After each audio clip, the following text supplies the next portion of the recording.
eCaliber is a lightweight electric assist cross-country mountain bike. In this video, I'm going to give you an idea of the kind of rider that this bike is suited to. I'm going to run through some of the techie stuff. I'll give you 3 things about this bike that I really like. For a more detailed review, however, you'll need to head over to our website, bikenetwork.co.za. I'll do some riding impressions, some buying advice, and a deeper dive into the tech. For now, here's your short overview.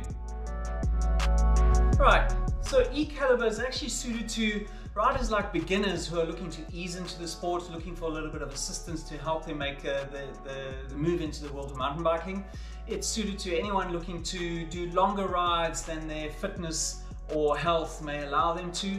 It's suitable to veteran riders looking to extend a lifetime of riding and stay active for longer. It's also basically suited to anyone looking for some assistance out there for whatever reason. You know, it could be to hang on to your group of foster mates on your local group ride, and the assist just allows you to stay in touch with the group on those steep climbs or on those sections that you'd otherwise battle with. Right, so let's look at some of the techie stuff on this eCaliber. It's a 120mm fork mated to 60mm of rear travel, and this is Trek's IsoStrut integrated suspension system. It's basically the shock that's integrated into the frame. It's the same system that's used on the Super Caliber that's won the Olympic Games and World Championships. There's a little bit of flex in the stay here, but in total you've got 60mm of travel. The neat thing about this system is there's less moving parts, there's less working parts, there's less pivots, and that all translates into less maintenance and lower weight for the overall system. Geometry wise, Trek have gone with a 67.5 head angle, and the reach on the eCaliber is slightly longer than the Super Caliber, and that translates into a bit of stability at speed, and basically the bike's a little easier to ride. Right, let's look at the Fazua drive system, okay? So your bike comes with a battery and motor which sits inside this system here, which clips into the frame over there. Okay, this is a 55 Nm motor with a 250 watt-hour battery, so it's what the industry is calling a mid-level or half eMTB, half support eMTB.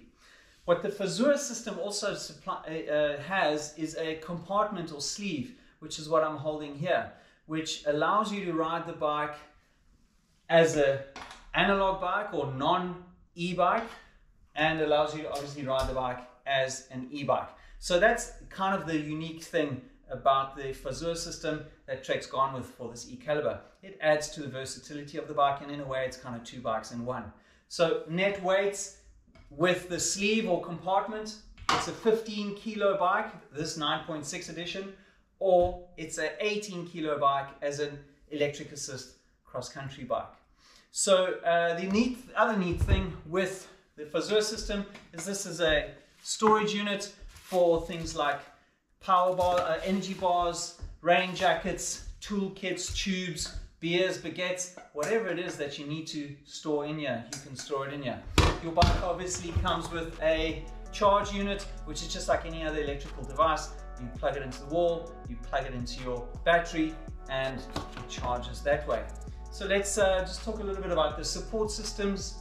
With the Fazua system, you've got 3 support modes, pretty much like most eMTBs out there.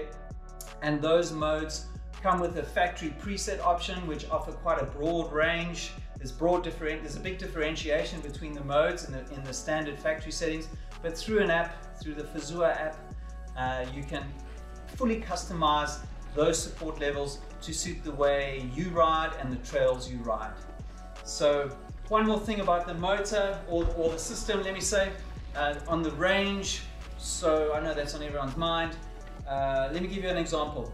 With a rider putting 200 watts into the system, you can expect a 5-hour ride covering about 70 kilometers and 1,200 meters of elevation. So that's pretty much on par with what a full eMTB gives you, but because this is a lighter system and it has less support, you're moving a little slower, so the range is pretty much the same. That's how it all works.